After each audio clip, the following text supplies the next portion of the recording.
great attitude, had a lot of fun, played with a lot of spirit, a lot of emotion, with a lot of feeling, and got things done everywhere you looked. Special teams, offense, defense. They were just fun to watch Saturday. And Coach, it was kind of nice to see the things that maybe didn't go right last week go right this week. Well, right, and I'm sure that has a lot to do with the caliber of competition, but one of our players said it best: you still got to block them where they're at and hang on to them and tackle them and knock down balls and intercept passes and block punts, and we went out and did all those things and did it with a flair. So it looks like the Bears are back on track and gave us a little momentum coming into our last two big games. Well, let's head out to Nottingham Field, where the Armed Forces took over Nottingham Field. Well, this is the ROTC department doing the field assault with the game ball, and there's the Pride of the Rockies. Big part of our spirit, I'll tell you that. And Coach, right away you guys get things going as Joe Wyeth goes around the left side and picks up 13 here. Well, we wanted to get the running game going again, and McGuffey checked off to Q9 there to senior receiver Cliff Casco from Lahaina, Hawaii. And then the flag gets called on the Bears. We'll talk about that a little bit later. But then this flag goes the Bears' way as Morningside gets called. Take that call. I'm not sure. McGuffey loved the call. And then here is the first touchdown of the game. Joe Wyeth spurts out to the right and goes 41 yards for a touchdown. Well, there was some great hustle. Omar Zuniga on the perimeter getting a great block. Drew Maston, our right tackle, had a great block on that particular play. We tried to snook them with a surprise onside kick, and you can see that didn't work.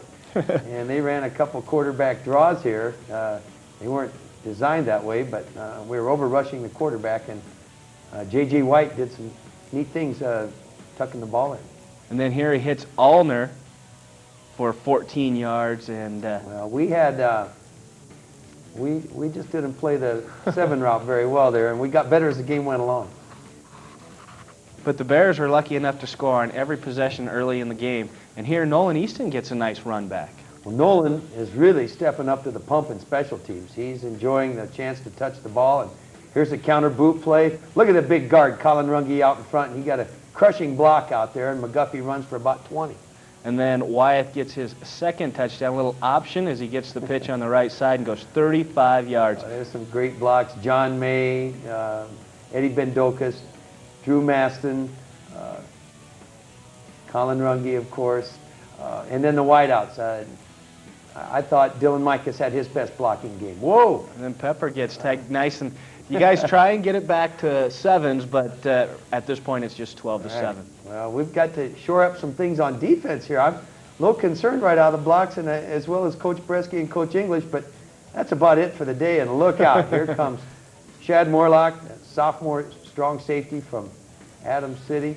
8 sacks for the Bears by 8 different players, which is kind of nice. And then Court rolls out and finds Mark Ciccarelli for a 27-yard gain. He's a great guy to find. This guy knows what to do with the ball, and you can ask him about it on the show tonight.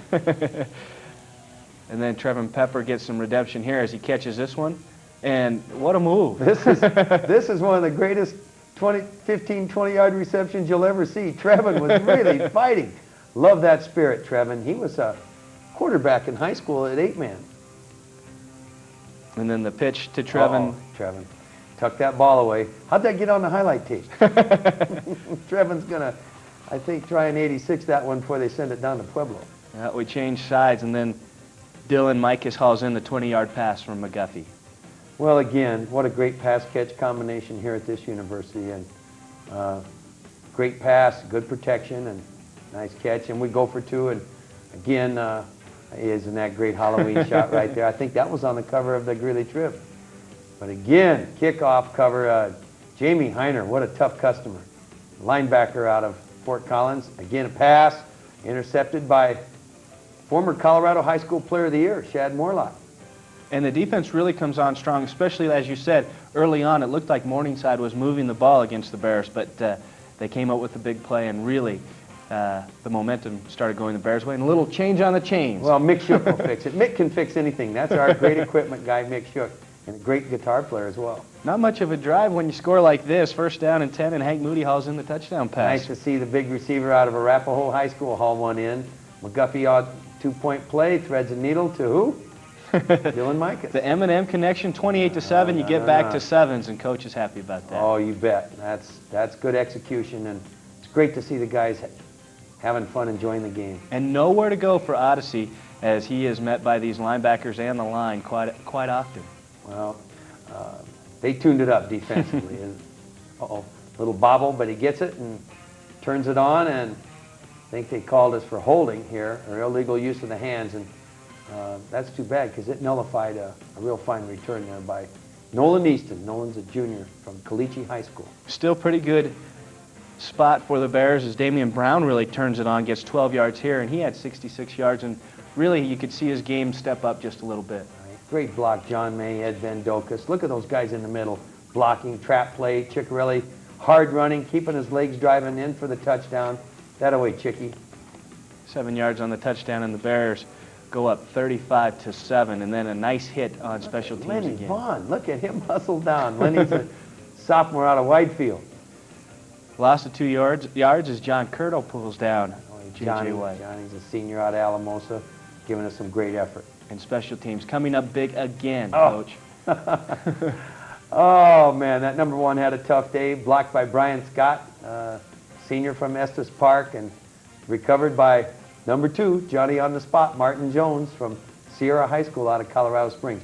Great special teams play. Credit Coach Marty English. And then J.J. White's dropped for a loss of a yard by Dominic Pallone. Good job, Dom from Broomfield. But then he's dropped by Koval for another loss. That away. Koval, great job. There's Zimmerman, Koval, the whole crew of linebackers. Oh, my, Chris Koval. Chris came to play, didn't he? He had a little throat trouble this week, so it was good to see him get well and get in the lineup. And then another interception. Right place at the right time, and Martin Jones is the guy you want to be there. You know why he's hustling? He's breaking on the ball, hustling over there, tipped by Shad Morlock, and they called us for a clip or those guys are fighting. I got to give it to them. They're trying to make plays, but we've just got to figure out what holding and clipping is, or we will never score any special teams or turnover touchdowns. And Coach, one of the things that I noticed in this ball game is that the Bears were really sticking people. I mean, they were really playing hard and really hitting Morningside with everything they had. Major league hitting going on. Yeah, I think that might be Shannon Courtney's son there.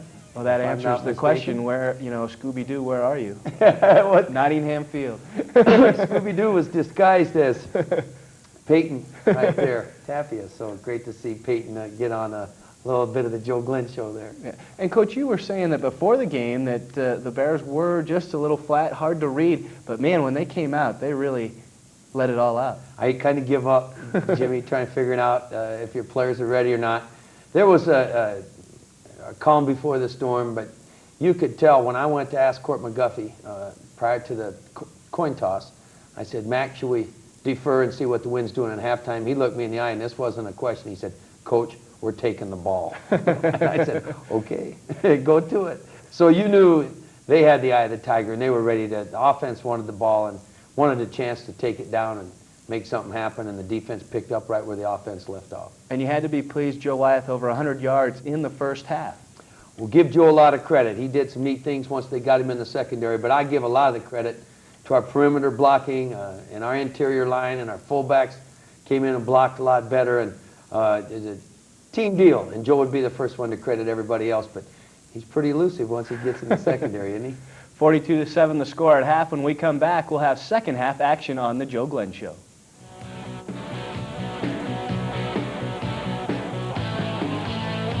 Pride of the Rockies out there. You bet. That's the real pride. Ooh, go Bears.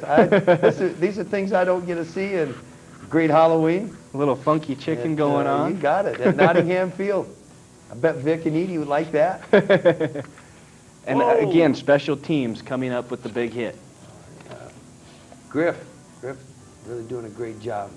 Not letting Morningside get anything on this one.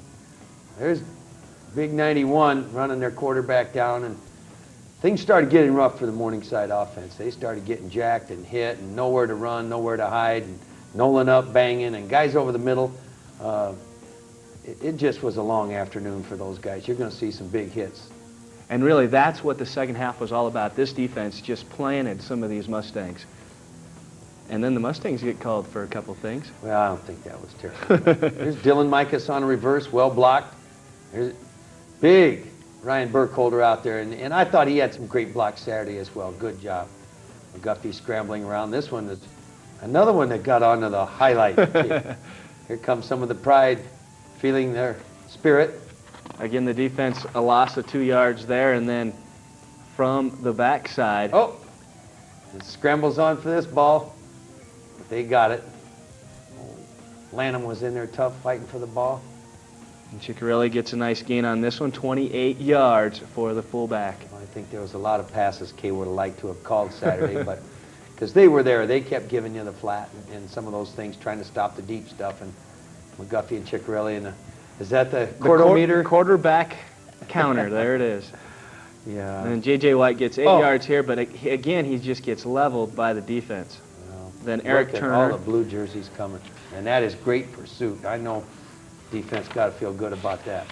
And here, Damian Brown, as we said, had a kind of a breakthrough game with 66 yards, but you got to learn to hold the ball. Well, they won't carry the ball. They don't hang on to it. And we had 3 fumbles, so we got to get that corrected. Allner and White hook up again, but this time White was just pegged Tony Lee. by Tony Lee. Oh, man. Tony Lee is a freshman safety out of Rampart. He really leveled J.J. White. But White comes back and hits A.G. Kruger for their last score of the game, and the last score of the game completely. And then we have a couple more defensive plays to show Eric you. Mays from Horizon High School gets a sack. And then Holte gets one. Mark As we said, Holte from Des Moines, Iowa. 8 sacks from 8 different defenders. That's me taking a break during... I don't think so. That's some back handsprings right there. There's Carl Selmer, one of the former great coaches out of Nebraska. He worked with Bob Devaney for a long time, and the guy that spoke to my midget football team when I was a downtown Merchant Lion in the early 60s. Carl spoke to our team.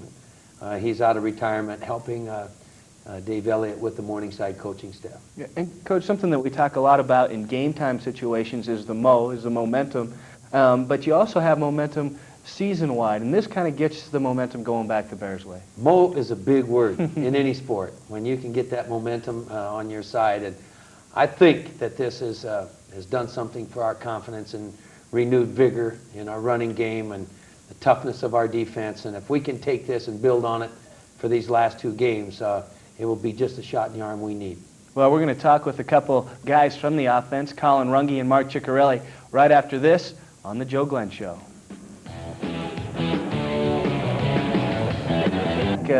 A big momentum builder, as Coach and I were talking about. You guys needed to make some things happen, though, this week. Definitely. For one, we needed to establish a running game.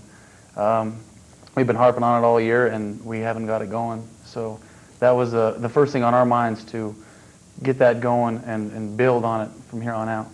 And Colin, the same thing. A lot of pride involved with this game, coming back and proving to the fans, to the coaches, to yourself, that you guys are a potent bunch. Yeah, we needed to come out and prove to everybody that we can run the ball.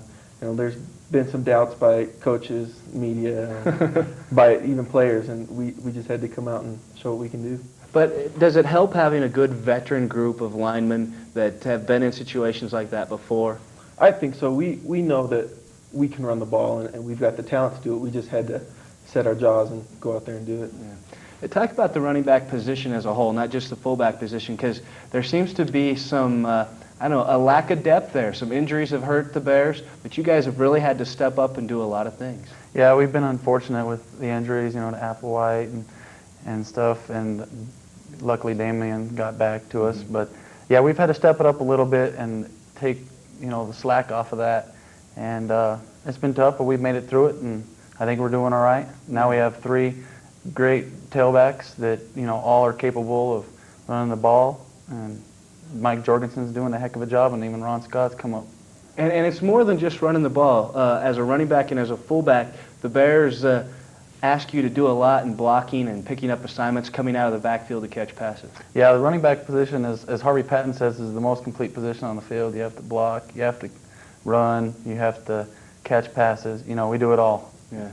And you guys have had to, work with the running backs as well, because the running backs really say it's you guys that create the holes for them. Yeah, we try to make the holes. They're the ones that run the ball, though. They're the ones that get the glory, and that's how it's got to be. So we just open up the holes and hope that they find them. Now, the rumor is that a couple guys have called you the human playbook. Is there a reason for that? Yeah, I've picked up the offense pretty well. You know, I've been starting for 4 years, and I've gotten in with Kay and with Coach Dobbs and learned the offense real well. And if anybody's got a question about anything, they can usually come and ask me. Excited to come back for your senior year, even though you kind of started a little shaky with an injury. Yeah, it's fun to be back. You know, it was bad missing those first 2 games because they were at home, and you know there are only so many home games in a career. So it was a little upsetting to miss those games, but it's great to be back, and it's good to be back playing. 2 conference games left, Mark, and the Bears really are in a no-lose type situation. They got to win. Mm-hmm. Yep, the pressure's on us, but I think we can handle it. I think if we come out and build on what we did this weekend, we'll be all right. How good is this football team?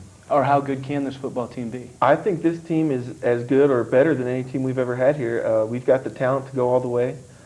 We just have to do everything right. We can't make mistakes like we did this last week, making lots of penalties. We have to come out and play our game, and I think we can do whatever we put our minds to. As an offensive player, is it nice to know that your defense is so strong? Yes, it takes a lot of pressure off us, and they protect us, and they do a heck of a job. I'm glad they're our defense, is what I'm saying. Yeah. Because they're tough. You kind of know what defenses are going to do against you guys because certain teams have been successful doing certain things. Is that easier to prepare, or is it still every day work as hard as you can? You still have to work as hard as you can every day because every week you've got a new defense to play against. And even at that, you never know exactly what a defense is going to do when you come out and play them. So it's a lot of hard work, but you know we've got the players to do it. Next week, last regular season home game. What are the Roadrunners going to throw at you guys? Probably everything they have. They're in the same situation we are, you know, do or die. So it's going to be a battle. What a tough conference. Yeah, it's pretty incredible. Every week you play a great team, and you can lose at any time. So we always have to be prepared. Yeah, you don't want to look ahead at all, but after South Dakota State, and I don't even know if I should ask it, UND, and that's going to be a big one as well because there's some pride involved with that one as well. Yes, every team that we play is going to be tough here on out. I mean, and North Dakota's looking really good this year, but we need to focus on South Dakota State and do our job there, then we'll look to them. Absolutely. Hey, guys, thanks a lot for coming on. Good luck against South Dakota State and the rest of the season. Thanks, Jim. Thank you. Mark Ciccarelli, fullback, and offensive lineman Colin Runge here on the Joe Glenn Show. When we come back, Joe and I will finish things off.